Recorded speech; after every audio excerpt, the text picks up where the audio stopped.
paraula la diputada senyora Maria Pilar Castillejo Medina. Bon dia, president. El govern espanyol ha penjat una gran lona en català al centre de Madrid pel 50è aniversari de la mort de Franco en una campanya que es ven com una defensa de la pluralitat i dels 50 anys de democràcia. Però, president, no li sembla una paradoxa que si es vol reivindicar la democràcia, aquests principis s'hagin de continuar defensant i que exercir-los sigui tan complicat com anar al metge a Catalunya i que se t'atengui en català? Es pot penjar una pancarta en català? Sí.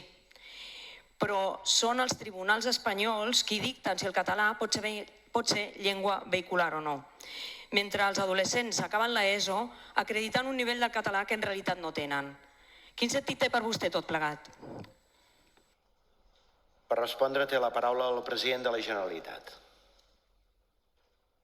Jo crec que el que vostè menciona, aquesta bona a Madrid, posa de manifest que en temps obscurs no es podia parlar cap altra llengua que no fos la llengua espanyola i que avui afortunadament no és el cas, i això no és incompatible amb el fet que hi hagi recorregut ampli per millorar les polítiques en defensa de la llengua catalana.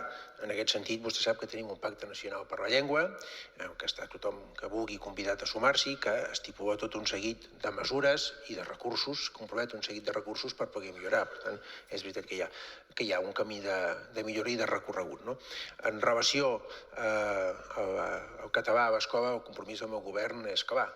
El català ha de ser l'eix central de l'ensenyament en català i en aquest sentit, diguem-ne, ens hem pronunciat i ens seguirem pronunciant i seguirem treballant perquè així sigui.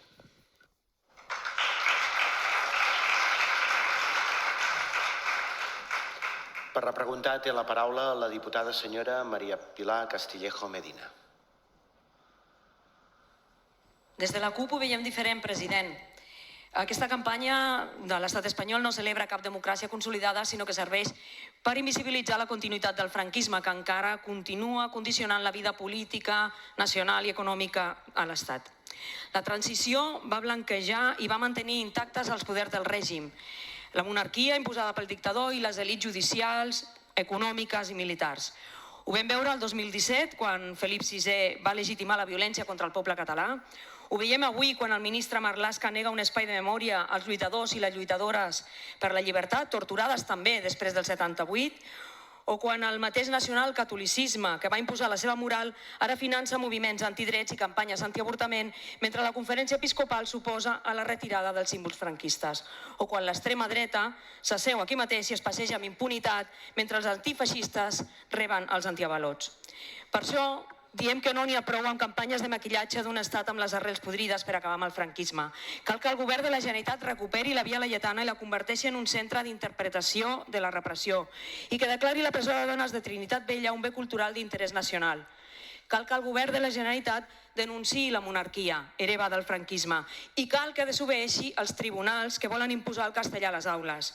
I cal, evidentment, que reconegui el dret del poble català a decidir lliurement el seu futur. De tot això, de què està en contra, senyor Illa? Per respondre té la paraula el president de la Generalitat.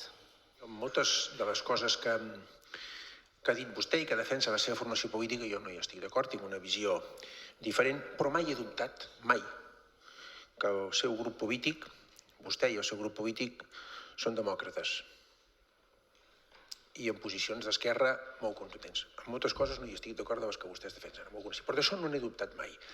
I abans, en l'intercanvi que he tingut amb el president del grup d'Esquerra Republicana, el senyor Jové, he dit que crec que el clivatge en aquests moments a les societats europees està entre demòcrates i autoritaris, entre demòcrates i gent d'extrema dreta. I en això jo no dubto de quin bàndol estic, ni dubto de quin bàndol estan vostès. No es confonguin d'adversari. Gràcies.